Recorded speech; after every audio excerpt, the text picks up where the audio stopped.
here, if you don't already know.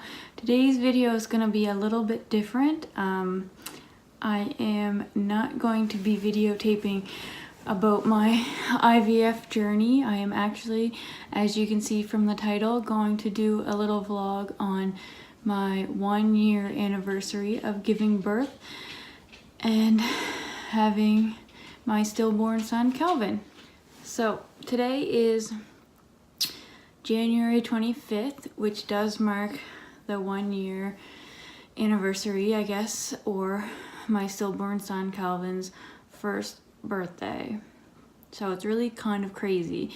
I cannot believe I'm even doing this video right now. Like a lot of things, in one breath it feels like an eternity ago that I had Calvin, and in another breath I feel like it was just yesterday. So it's definitely strange. I think everything being said, I think I'm doing pretty well. It's definitely, I definitely am still depressed from it. It's definitely something I still think about every day. So the day itself hasn't been the worst. Just like every kind of hour of the day that goes on, I think about where I was last year. So at 8 o'clock this morning, I was awake thinking about how I was getting my first induction tablet, and then again at 12 o'clock, and then again at 4, and again at 8. So like at noon, I was thinking about how I was getting my second one, and then I'm sure at 4, I'll be thinking about how I was getting that one. And then at 8, I was thinking about how I was getting that one, and that one was actually my last one before I had him. He was born at 9:36 in the evening, so I was in labor for about 13 and a half hours from start to finish, so not too bad. But yeah, I wanted to do a video. Having a stillbirth is a very traumatic experience to go through. It took us a very long time to get pregnant with Calvin, about 2.5 years. Because of my endometriosis, we were unable to conceive, and I did end up getting a surgery for that endometriosis, and somehow I did manage to get pregnant, which apparently, now that I've seen many different fertility doctors since Calvin, was quite a miracle.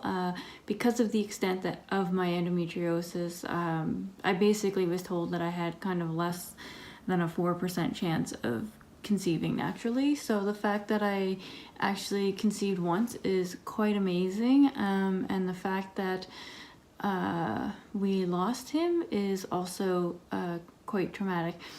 I don't think that it really would have made a difference even if you get pregnant right away. I still think that going through a stillbirth is just as traumatic. I was depressed for a long time. I'll try to give you like a timeline of kind of what it was like for me, but everybody's going to be different. Everybody grieves differently. But for me, I'm going to say that first week or two I don't really remember, and I'm going to trail right into kind of the first 3 or 4 months. It was really just a fog. I can't really remember where I was at for those first 4 months, and then I remember starting to feel a little bit better, starting to feel a little bit less depressed and feeling like I was gonna be okay. In the spring, probably April, but that didn't last long. Calvin's due date was in June, and then not long before his due date I started getting anxiety non-stop all the time, and so that really ramped up in June, and with that anxiety came a lot of depression, and I felt very stressed because we were given 6 months to try to conceive naturally, and then told that after 6 months we should probably move forward to IVF, and the longer that we waited to move forward to IVF, the worse our chances were going to be with IVF, because my endometriosis would be getting worse each month that went by. that went on until September, and I'm gonna say between that June and September time was probably, to be honest, my lowest point. I just could not beat the anxiety and the depression, and I was functioning, I was going to work and stuff, but I really did not want to do anything other than be home and go to work, and that was it. I didn't want to see friends, I didn't want to hang out with people, I didn't want to go to parties, didn't want to do anything other than kind of the bare minimal, and that was kind of all I was able to do for quite a long time, and I still am kind of there. And then September came, and we went to our consultation for our fertility treatment, and I have a friend that went through IVF, and she was saying how it gets exciting and da-da-da-da, and I was worried because I was not excited to do my IVF at all. I was so angry that I had to do that, especially after having Calvin. Like, I was so angry, and I was just mad that we had to pay money, that I had to go through all this fertility treatment after everything that we had already been through. And so I really, for quite a while, couldn't get on board with the IVF, and I honestly didn't start to get excited about the IVF until like a week before I started the injections. Like, there was a whole 2-3 month period there where I was not excited to do it. I don't know why I was even doing it, to be honest, at that point, because I was just so mad that it had come to this, and that we'd had to do this, and how if we could have just had Calvin, we wouldn't have to go through this, we wouldn't have to be spending all this money and getting like all these injections and doing all this stuff. So I was pretty bitter when we started, and I still have days like that where I am really bitter, but I have to say, now that I'm doing it, it has kind of given me a little bit of hope and something to look forward to, and I am very invested in it, so I guess that's good. But it's still hard. I've had a lot of friends have babies since I've had Calvin. I have friends that are now pregnant with their second baby since I had Calvin, and there's definitely days that it does feel like, when is it ever gonna be our turn? When, like, you know, why do we have this double whammy? Why do we have infertility and then a stillbirth?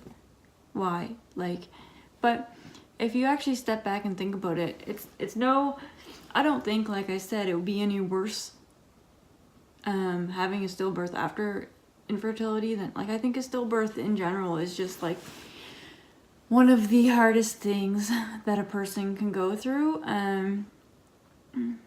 And no matter what your situation is, and you know, at what stage you had that stillbirth or that loss, I think it's just extremely difficult to go through, for sure, no matter what your situation is. I don't know, like, people say time makes things better, and maybe it does. I don't know that I'm any better now than I was 6 months ago, or 8 months ago, or a year ago, for that matter. I don't feel like I'm any better. I feel changed as a person, and I think that I'll always be different. I don't think I'll ever go back to the me that I was before, which is honestly part of the grieving. You want so bad to go back to pre-loss self, and you just can't. You can't go back to that. Truth of the matter is, you're changed, and whether you like it or not, that's the way it is. You can't go back to how you were before. So sometimes I miss that more. I miss the old me more.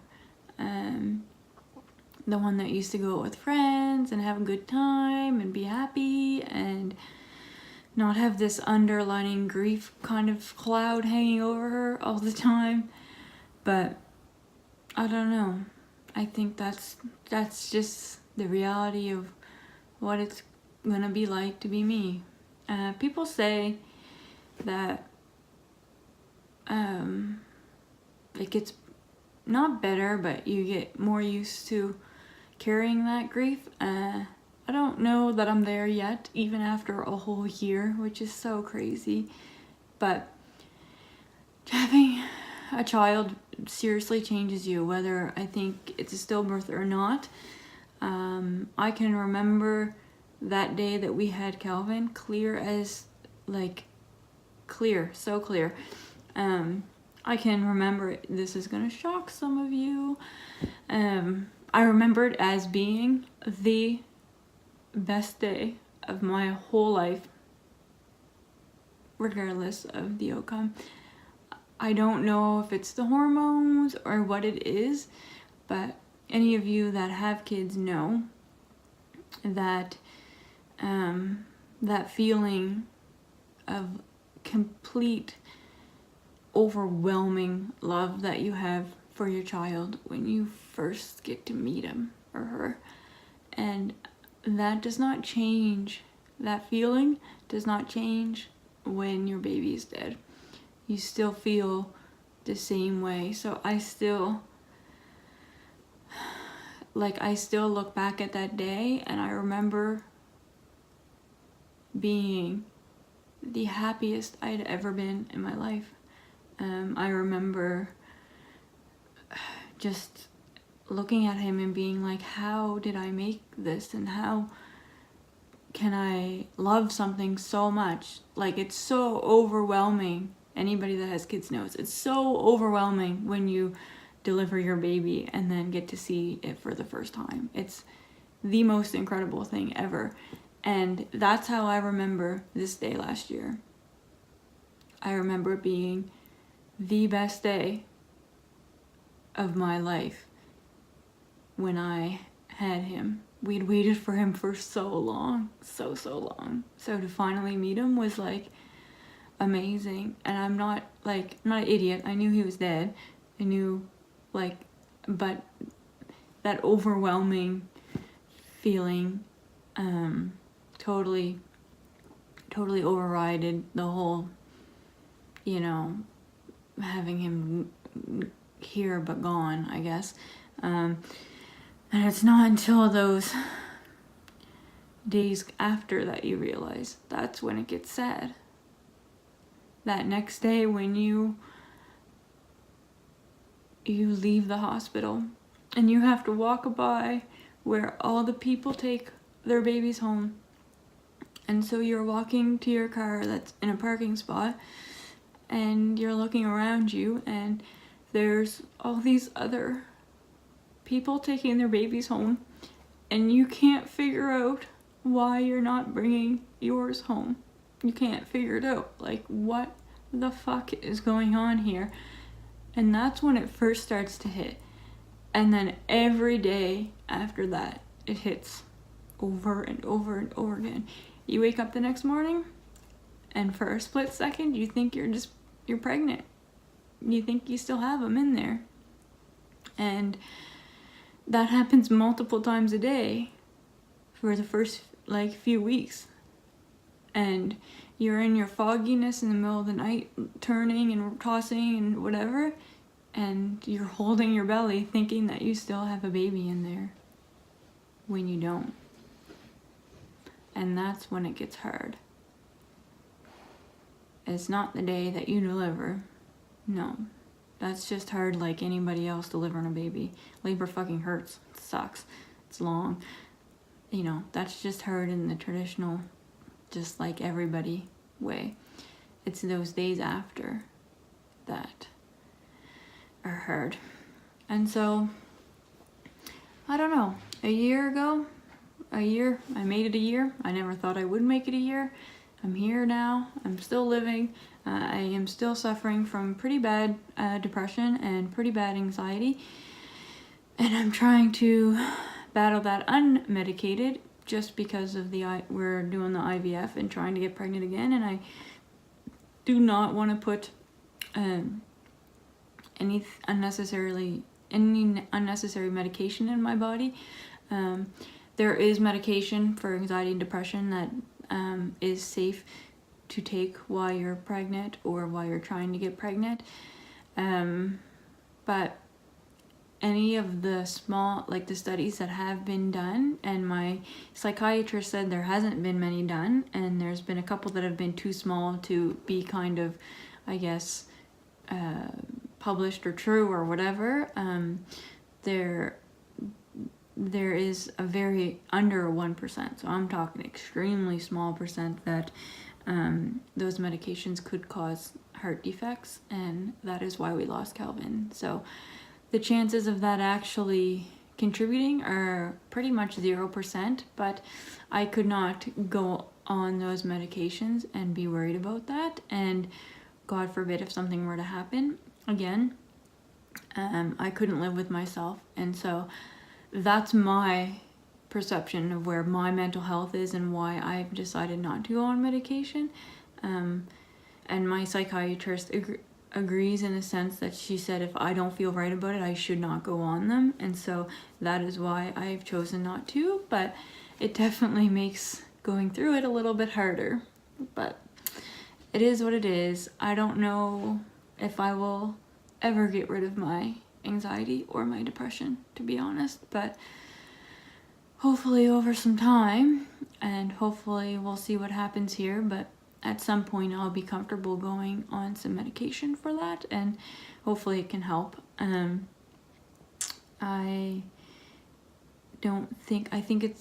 don't know if I'll ever be completely healed from this, to be honest. But I'm trying. I'm here. It's a year later. Like, I cannot believe it's a year later. I cannot. It is so crazy to me, guys. So crazy. So for those of you that are watching and have been with me, thank you for putting up with me. I have definitely been not exactly here for you all and not exactly myself for a very long time. But hopefully over time I will I'll find a new me, and maybe she won't be so bad as she's been the last year, but only time will tell that. So I think I'm gonna finish there. Kind of a strange vlog, not exactly what I'm sure a lot of people are wanting to hear about, but that's kind of my stillbirth checkup after 1 year. And so for those of you that have stuck around and watched this whole thing, because I'm sure once I go to edit, I'm going to realize that it's a complete mess, but that's what it's all about, right? Being honest and putting it out there. So thanks for watching, guys. Again, if you are interested in following along, feel free to comment, like, or subscribe. And if anyone has any questions about Calvin or stillbirth, or anybody that's gone through one and wants to tell me their story or anything like that, feel free to comment. I love connecting with people. All right, bye for now, guys.